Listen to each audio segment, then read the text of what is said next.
Assalamualaikum warahmatullahi wabarakatuh. Perkenalkan kami di sini dari kelompok 7 ingin membahas tentang pajak kendaraan bermotor. Di sini juga saya akan memperkenalkan anggota-anggota saya yang beranggotakan 9 orang.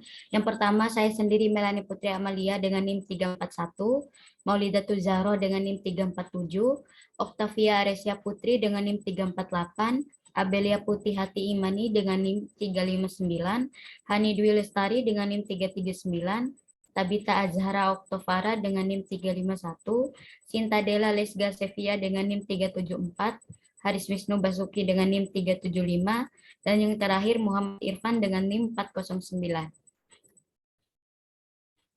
Di sini pun ada poin-poin pembahasannya, ada 3. Yang pertama tarif pajak kendaraan bermotor, yang kedua ketentuan umum pajak kendaraan bermotor, dan yang ketiga tata cara pajak kendaraan bermotor. Menurut Undang-Undang Nomor 28 Tahun 2009, kendaraan bermotor adalah semua kendaraan beroda beserta gandengannya yang digunakan di semua jenis jalan darat dan digerakkan oleh peralatan teknik berupa motor atau peralatan lainnya yang berfungsi untuk mengubah suatu sumber daya energi tertentu menjadi tenaga gerak kendaraan bermotor yang bersangkutan, termasuk alat-alat berat dan alat-alat besar yang dalam operasinya menggunakan roda dan motor dan tidak melekat secara permanen, serta kendaraan bermotor yang dioperasikan di air. Selanjutnya akan disampaikan oleh teman saya, Hani Dwi Lestari. Yang pertama adalah ketentuan umum pajak kendaraan bermotor. Adapun pajak kendaraan bermotor termasuk ke dalam jenis pajak provinsi yang merupakan bagian dari pajak daerah.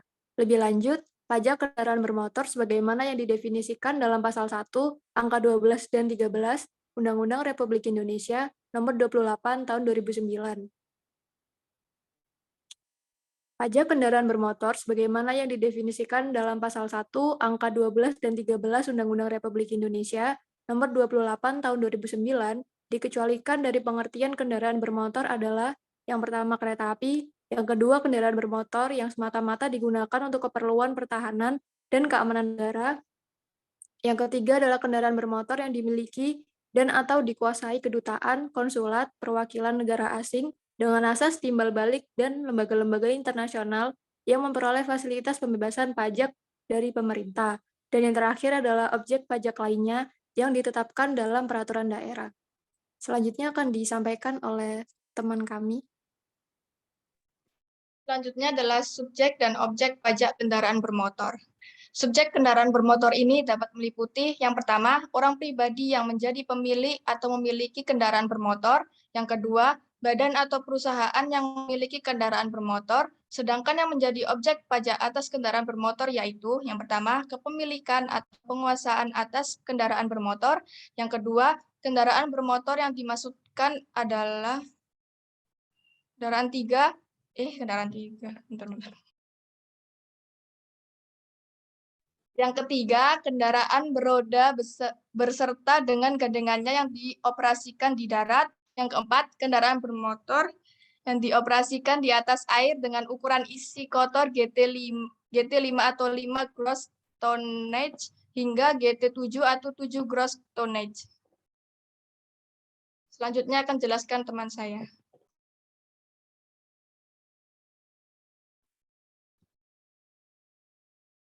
Ketentuan umum menurut Pasal 1 Peraturan Menteri Dalam Negeri Republik Indonesia Nomor 1 Tahun 2021 tentang perhitungan dasar pengenaan pajak kendaraan bermotor dan bea balik nama kendaraan bermotor. Yang pertama yaitu kendaraan bermotor adalah semua kendaraan beroda beserta dengan gandengannya yang digunakan di semua jenis jalan darat dan digerakkan oleh peralatan teknik berupa motor atau peralatan lainnya yang berfungsi untuk mengubah suatu sumber daya energi tertentu menjadi tenaga gerak kendaraan bermotor yang bersangkutan, serta kendaraan bermotor yang dioperasikan di air. Yang kedua, kendaraan bermotor umum adalah setiap kendaraan yang digunakan untuk angkutan barang dan atau orang dengan dipungut bayaran. Yang ketiga, kendaraan bermotor listrik berbasis baterai. Yang selanjutnya disebut KBL. berbasis baterai adalah kendaraan yang digerakkan dengan motor listrik dan mendapatkan pasokan sumber daya tenaga listrik dari baterai secara langsung di kendaraan maupun dari luar. Yang keempat, pajak kendaraan bermotor yang selanjutnya disingkat PKB adalah pajak atas kepemilikan dan atau penguasaan kendaraan bermotor.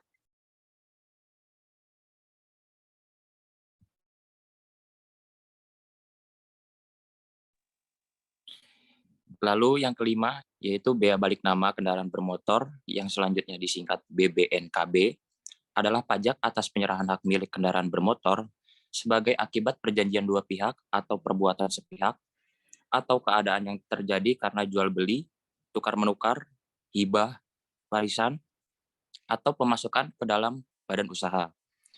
Yang keenam, kendaraan bermotor ubah bentuk adalah kendaraan bermotor yang mengalami perubahan teknis dan atau fungsi dan atau penggunaannya. Yang ketujuh, nilai jual kendaraan bermotor yang selanjutnya disingkat NJKB adalah harga pasaran umum atas suatu kendaraan bermotor. Yang kedelapan, nilai jual kendaraan bermotor ubah bentuk yang selanjutnya disebut NJKB ubah bentuk adalah harga pasaran umum atas suatu kendaraan bermotor yang mengalami perubahan teknis dan atau penggunaannya.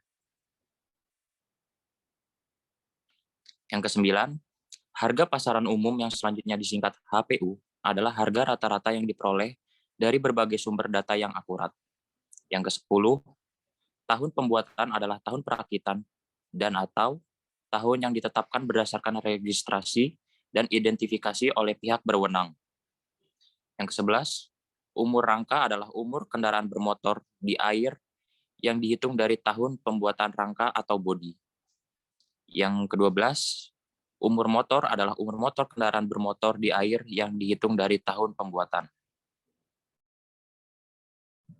Selanjutnya, ketentuan umum pajak kendaraan bermotor juga diatur dalam ketentuan umum menurut Peraturan Pemerintah Nomor 73 Tahun 2019 tentang barang kena pajak yang tergolong mewah berupa kendaraan bermotor yang dikenai pajak penjualan atas barang mewah. Selanjutnya juga diatur dalam Peraturan Daerah Nomor 8 Tahun 2010 tentang pajak kendaraan bermotor. Selanjutnya, tarif pajak kendaraan bermotor. Yang pertama itu, tarif pajak kendaraan bermotor kepemilikan oleh orang pribadi ditetapkan sebagai berikut. Yang pertama, untuk kepemilikan kendaraan bermotor pertama sebesar 2%. Selanjutnya, untuk kepemilikan kendaraan bermotor kedua sebesar 2,5%. Selanjutnya, untuk kepemilikan kendaraan bermotor ketiga sebesar 3%. Selanjutnya, untuk kepemilikan kendaraan bermotor keempat sebesar 3,5%. Sampai dengan kepemilikan kendaraan bermotor yang ke-17, pajak akan bertambah 5%.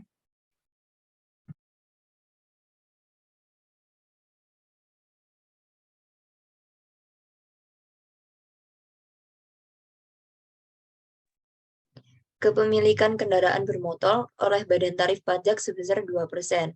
Selanjutnya ada tarif pajak kendaraan bermotor untuk yang pertama TNI atau Polri, pemerintah pusat dan pemerintah daerah ditetapkan sebesar 0,50%. Selanjutnya, angkutan umum, ambulans, mobil jenazah, dan pemadam kebakaran sebesar 0,50%.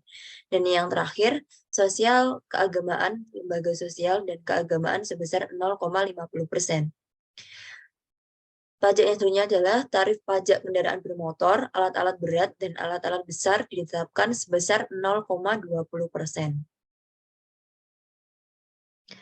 Yang selanjutnya adalah ada tata cara pajak kendaraan bermotor.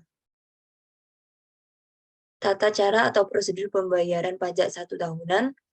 Langkah awalnya yaitu wajib pajak harus mengisi formulir perpanjangan STNK yang telah tersedia di loket. Yang kedua, memberikan formulir yang telah diisi beserta dengan lampiran dokumen yang menjadi syarat pembayaran pajak tahunan ke loket pendaftaran. Yang ketiga, setelah itu, wajib pajak dapat menunggu panggilan dan nantinya apabila tidak ada kendala pada berkas yang telah diserahkan, maka petugas akan memanggil untuk menyerahkan lembar besaran pajak yang harus dibayarkan. Yang keempat, kemudian wajib pajak diarahkan untuk membayar pajak kendaraan di loket pembayaran. Setelahnya, menunggu panggilan untuk penerbitan STNK, pengesahan dan surat ketetapan pajak daerah, atau SKPD baru ke loket bagian pengeluaran STNK sebagai pengesahan dan SKPD baru.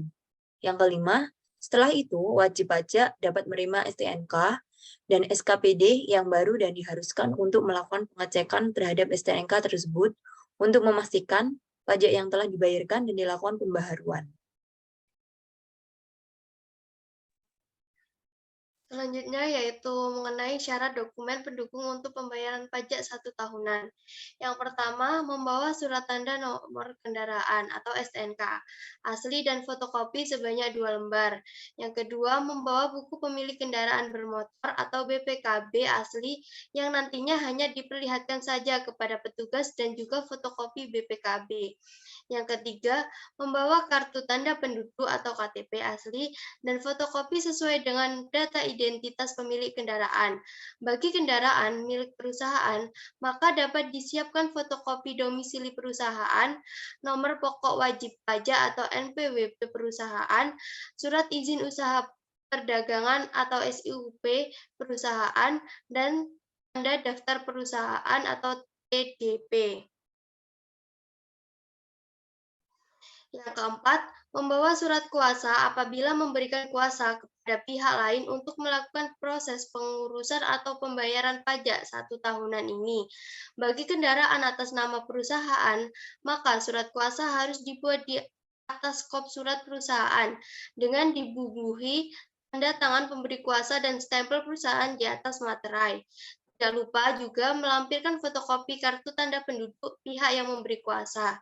Yang kelima, membawa formulir untuk perpanjangan STNK yang bisa diambil di kantor Samsat setempat. Di beberapa daerah ada yang cukup dengan syarat membawa STNK dan KTP saja, tetapi ada juga yang perlu menyertakan BPKB asli.